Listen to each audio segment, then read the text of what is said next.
la locura tiende a inundarse. Yo era normal, pero Yesenia, bueno, me enloqueció. Y también un poco la política de Venezuela. A medida que la comprendo, más quiero a mi perro. Luego Augusto Romero está aquí con nosotros. Yo no sé cómo decirle secretario general de Avanzada porque Estoy en preaviso. creo que ya no es. Eso vamos a hablar. Me tienen la liquidación lista.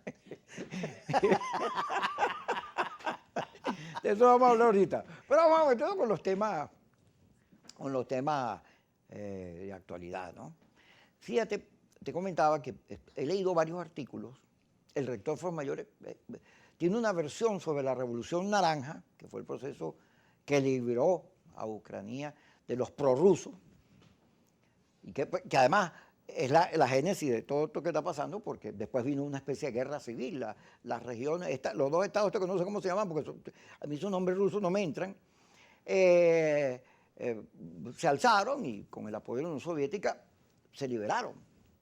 Y el tema de la anexión a la OTAN ha sido parte desde 1913 hasta nuestros días. Es más, creo que desde que cayó el muro de Berlín hasta nuestros días es un tema.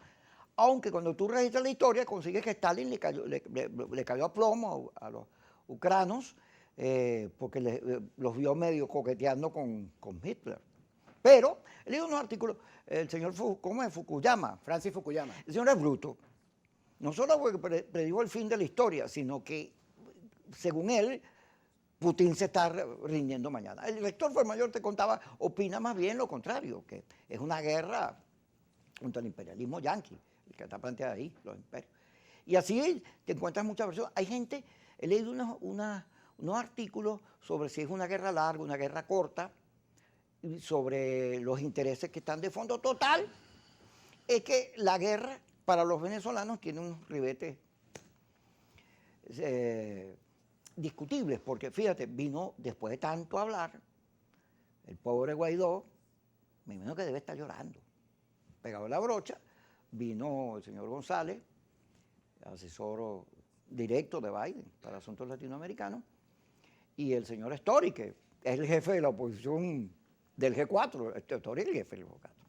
Vinieron, aunque la Comisión Nacional de Comunicaciones intentó desviar el fondo, diciendo que eso había fracasado. Nacional de Comunicaciones? Esa comisión que tiene el interinato para hacer propaganda en las redes. Entiendo. De la cual tú has sido víctima, todos hemos sido víctimas de ella. Bueno, tú sabes cómo es esa historia. Entonces... Esa es la que dirigen de Miami. Esa misma, y que tiene un presupuesto millonario. Esa comisión intentó decir que no, que Guaidó lo consultaron, que sí, que todo está... Mentira, eso no es verdad. Entonces empezaron a decir que eso había fracasado. Lo cierto es que liberaron a 2 señores de Citgo. Maduro anunció el regreso a México y, según dicen las malas lenguas, eso va avanzando porque, como no, se discutieron los temas estos de la política, pero el petróleo se discutió. Ahora, depende de la guerra. Si la guerra se pone larga, que pareciera que para allá va, porque esta es una guerra simétrica, difícil por los celulares, difícil, porque tú bombardeas una población y te sacan los muertos y ya eres culpable. Ya hay una condena contra Putin, yo creo que mayoritaria en el mundo, bien merecida, porque los países tienen que tener derecho a decir lo que les dé la gana, para eso son soberanos. Ahora tienen que jugar la política, como dice Kissinger, pero lo cierto es que el barril ahorita está en 112. 112. Puede llegar 140 y más. Claro, por supuesto. Ahora, fíjate, Kiko, yo creo, empezando por lo último, que la batalla comunicacional en este conflicto armado la está perdiendo Putin, evidentemente. En Occidente, incluso en países no occidentales, la impresión que manejan los ciudadanos es que es un acto de barbarie, un acto desproporcionado, un acto que en definitiva atenta contra la paz del mundo, que pone en jaque la estabilidad de las relaciones diplomáticas de todo el planeta y que castiga a los civiles, que en definitiva siempre terminan siendo las principales víctimas de todos los conflictos armados, así ha sido durante toda la historia de la humanidad. Y todo conflicto armado genera opiniones polarizadas. Unos están con Putin, en contra del nazismo ucraniano, otros hablan del neoimperialismo ruso, de la aspiración que tiene Putin de volver a construir una Rusia imperial, de la necesidad que tiene Putin de expandir su frontera.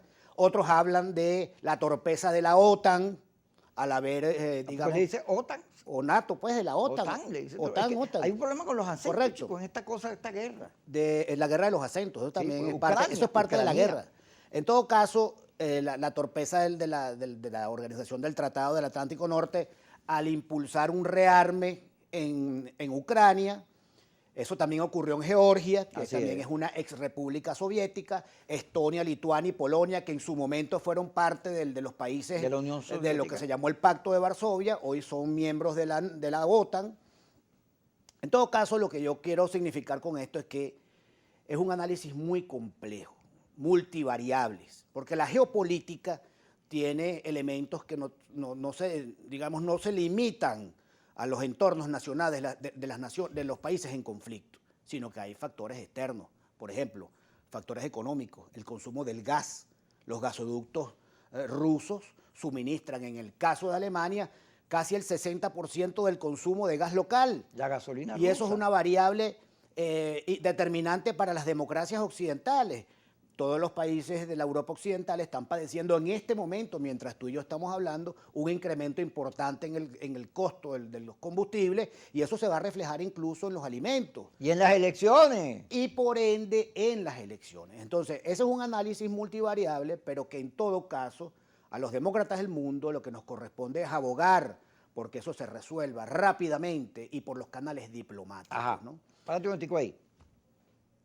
Más enfilado. Me gusta porque lo que dijiste está bien. Se ve que has leído. Bueno, estoy haciendo un esfuerzo. Yo Es que antes tú de eres venir a tu politólogo. programa siempre, tú sabes. No, y tú he eres empuñado una politólogo, tú cosa, estudiaste ¿verdad? para eso. Más politólogo serás tú. ¿Qué dice el título que tiene tu mamá pegado en la casa? El que tiene el rabo cochino Sí, ese. el título. Dice licenciado, si no me En ciencias licenciado políticas. en ciencias políticas y Ah. administrativas, además. Ah, ok. Pero fíjate, Lo yo que pasa es tengo- que nunca he podido administrar nada, pero yo te digo que Fukuyama es bruto. Primero, porque Fukuyama no me está oyendo. Porque si no me resultaría. Segundo, porque tú te acuerdas que él dijo el fin de la historia. el fin de la historia. Eso fue Y que- un artículo muy célebre en los años Sí, 80. y que había A ganado propo- las democracias a por propósito encima del de la- autoritarismo. A propósito de la caída del muro de Berlín. Sí, pero fíjate que se equivocó, señor.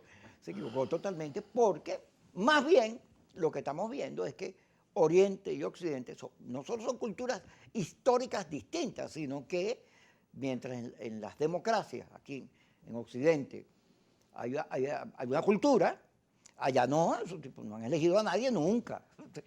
Putin está electo, pero es una cosa muy singular. Él agarra, pasa a ser ministro, después vuelve, va. Una cosa singular, pues, una cosa electa como, pero dicen los que participan en esas elecciones que no es como las nuestras, ¿no? Hay unas máquinas, cosas, unos testigos. Entonces, pero lo cierto es que pareciera que la guerra tiene el mismo debate que tenía la cuarentena y el virus.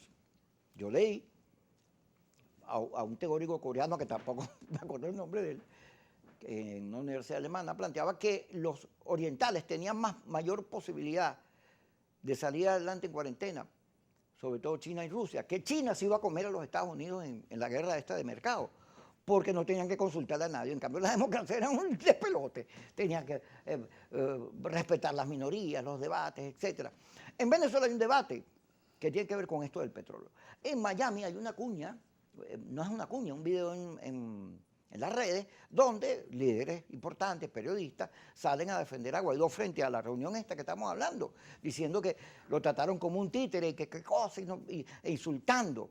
Y muy bravos, muy molestos, porque tú sabes que ellos son, casi todos esos grupos son pro-Trump. Entonces a Biden lo están acusando de todo. Vamos a hablar de eso porque, ¿qué significa para Venezuela que Maduro pudiera llegar a un acuerdo petrolero con los Estados Unidos? ¿Qué significa? ¿Cuándo regresemos?